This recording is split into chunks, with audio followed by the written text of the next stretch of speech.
Ek beskerm my hart met die borsplaat van geregtigheid.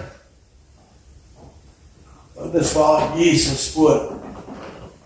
En ek is nie skaam om te erken dat Jesus my redder is nie. Daarom het ek die gordel van die waarheid aan, want Jesus is die waarheid. En almal kan sien die naam daar, Jesus. En ek is nie skaam om die skoene, die bereidwilligheid van die evangelie aan te trek nie. Waar ek gaan, wanneer ek gaan, tydig en ontydig, sal ek die naam van die Here verkondig.